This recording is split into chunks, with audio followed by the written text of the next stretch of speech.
Hey everyone, I just want to talk about um, a concept that's something that was introduced to maybe 10 years ago, and it's kind of like pertinent to my life right now. And um, there's some personal stuff I'm going through, and I can't really share it. But there's a concept. I'm actually going to combine two concepts. And the first concept, so if you really want to like be successful and you want to like launch a hobby or a business idea, and you don't know if you're going to make it, right? And you just want to make enough money so that you can support yourself and your family, right? And I forget which book I read it from. Maybe it was like an online marketing consultant or guru or whatever. But he said that if you can get 1,000 raving fans, okay?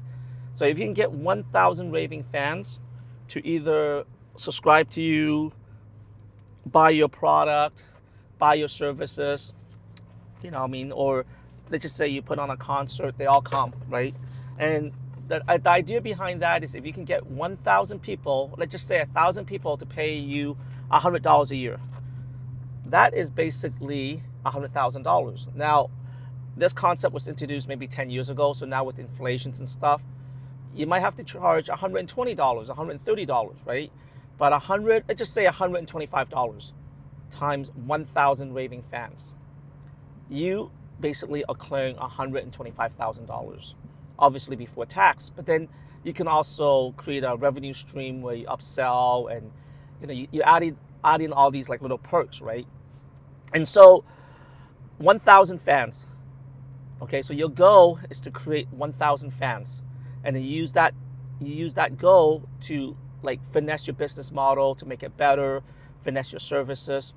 And I want to couple this with another idea, which is it was introduced to me maybe 10, I forget how many years ago, maybe 20 years ago. And basically, it's like, can you convince someone to buy something from you? And this is like almost 10 years ago, $5. So let's just say you have a service or whatever. Now, granted, if you're selling like something really expensive, it has to be more. But let's just say you're selling a widget. Can you convince someone to buy that widget for $5? And you got to be able to do it 5 times, okay? And so if you can do that, then you have a viable business model, and you can refine your business model. So a lot of times we come up with really like amazing ideas or hobbies or whatever, and we think we're so passionate about it, and we think people will buy it, and then your friends, your relative will buy one or two things just to make you feel good. And my suggestion is those people don't really count, okay? Because they're buying it out of, I wouldn't say pity, but they're buying it because they want to encourage you, right? But I don't know if they're buying it because they really value your service or product. So if you can get 5 people to spend $5, now maybe within a period of, let's just say it's a low commodity item, right? Maybe within an hour, okay? So you have to make adjustment based on the price, what you're selling, etc. But the idea is there, right? So a lot of times we come up with a certain, especially designers and creative people, we're so excited about what we're doing that we fell in love with our own creation, and we don't know market fit, right? And so the concept of market fit is very important. Does that product or service fit the market, or is there a demand for it? And if there isn't a demand, can you do research, and can you create a marketing campaign to educate the consumer or other business to buy your product or services? Or are you able to make adjustment? Maybe the price is too high, maybe you have to bundle it, maybe you have to make it faster, smaller, etc., right? And so that's a very important key concept. So let's go back. 1,000 raving fan. Now, the 1,000 raving fan is more like service industry driven, right? So let's just say you're a musician. Are you able to launch a YouTube channel or a Spotify channel, whatever, right? And then you have 1,000 people, not all at once, but they drip. They buy, your downloads from you. And then when you put on a concert in different cities and stuff, you have 1,000. 1,000's a lot, but let's just say 100 people show up, right? And if you can get 1,000 raving fans to support you, you literally can do your hobby full time. Okay, so 1,000 raving fans, and shit, I'm gonna talk about it. It's so important to have 1,000 raving fans, and it's so important to have people close in your life to be like so excited and crazy and support you. Because if you don't, it's tough. Like I'm very passionate, very driven, and I have a hard time just like pushing through sometimes because it's a lonely grind out there. And I think the quicker you can hit the 1,000 fan, the faster you'll find like-minded people. And especially I think if you're lonely and stuff, you will find your mate. You will find that person who's equally as passionate about what you're doing and for you. You get what I'm saying? And I think once you find that, it's like a match made in heaven. Like, you know what I mean? Like now, you're not grinding it by yourself, right? I'm going to shoot some videos where I'm going to refer to biblical concept. Now, in the Bible, right, the first story was, God created, darkness into light, right? Now, the second story was Adam and Eve. And in the story, God created Eve to be Adam's helper because he said, now don't quote me on this, I haven't read the Bible in a long time, but he said it was not good for man to be alone. And when you're doing something that is like super, super out of the beaten path, like being a designer, artist, musician, MMA fighter, whatever, it's a lonely journey out there because it's a non-linear, non-didactic, non-specific journey. And it's lonely, and you have self-doubt, you're not sure, you're groping in the dark, you don't know if you're going to make it. It's such a freaking lonely journey out there, and it's tough. And if you can have that one person who's your raving fan, okay, I think that's what the point of my story is. Like, you have 1,000 raving fans that can support your livelihood, but then if you can get one, especially like a partner, like an intimate partner that can support you and believe in you and see you, that is like, I honestly believe that is as valuable as 1,000 raving fan, because which comes first? The 1,000 raving fan or that one raving fan, that person who's going to be your six, who's going to help you, who's going to make sure that you're eating, make sure you're sleeping, make sure that you have the supplies you need, the tools that you need to pursue your dream and passion, and 1,000 raving fans and one fan. And the one fan should be your biggest fan, right? And so I don't know which comes first. Like, do you have that one fan that helps you achieve your 1,000 fans?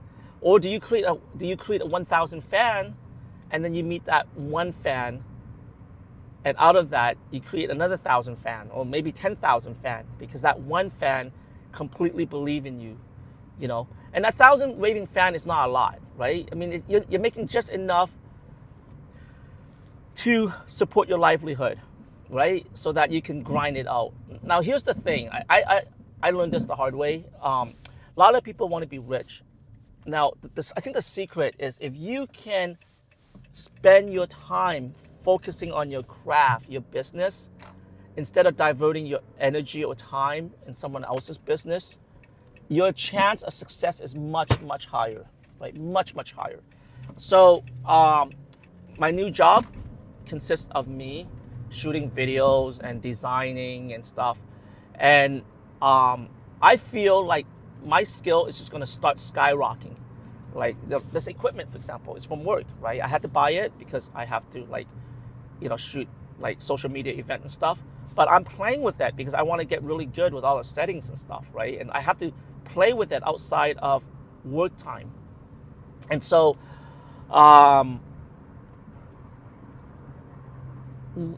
if you can do what you love and not having to go to work, right? Your chance of success is going to be much higher than if you have to go to work, go home, eat, and then grind it out again in your passion or hobby, right? And that's what I did. Like, I grind it out so much. I would work, then I would jump on the laptop and I would teach myself AI. I would teach myself web design. I'll teach my graphic design. I would just like just study and watch because I love designing. I love art so much, right? And but now I can take my focus off a little bit because my job allows me to do that, you know. And so I'm going to feel like my skill is going to escalate really fast. My passion is going to escalate really fast, you know. And yeah, so basically getting back to the point, how do you support yourself doing what you love? 1,000 raving fans. Number two, the second caveat is, are you able to get 5 people to buy your service? Okay, and so you might have like a lower marker to like test the water. You know what I mean? So instead of selling this huge, expensive, let's just say $100,000 contract, can you sell it $1,000 contract? You know, renew every week or something. You know what I mean? Like, learn to break it down, learn to package it, learn to slice it, right? You go to the grocery store, right? They will sell, let's just say, you know, 8 ounces, 10 ounces, 100 ounces. And the more you buy, the cheaper it is. But some people don't have a lot of money. So they're going to pay more in the long run. But for that day, they just need enough to feed their family. So they'll buy the smaller amount. It costs more in the long run. But at least they're not shut out of the market. They're not shut out from buying your product or services. And so it's really, really important to have this very savvy, you know, very, very savvy type of packaging deal, you know, like you bundle it, right, you know. And with modern, you know, like with cell phones and stuff, and everyone tap, it's not that hard to create different bundle services. You know, the computer can figure out like the math for you, like the cost of things, you know. So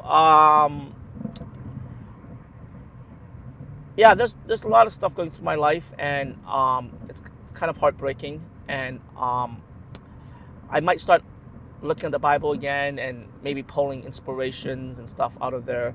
At one time, I read the Bible a lot, and I don't anymore, but I know a lot of really amazing stories. And the way I think about the Bible in modern context is very different, I think, than most people. So if you're interested in hearing me, you know, telling a biblical story in modern day context, comment, because I will start talking about it. And I'm going to point out very interesting facts or interesting theories or interesting tidbits that you may not be aware of. Anyways, guys, let me know what you guys think of my video. I love this mic system. This is the Rode mic system, and I also have the DJI mic system that I'm trying to learn how to use. But it's a game changer because now I can drive somewhere, I can think about what I want to say, and then I shoot the video, and then I edit it at night. And my goal is to pump out 5 videos a week. That's a crap load of videos. So I'm going to be less concerned about making the edit like precise. I'm going to be more concerned about developing great content. I'm going to focus on the script, the hook.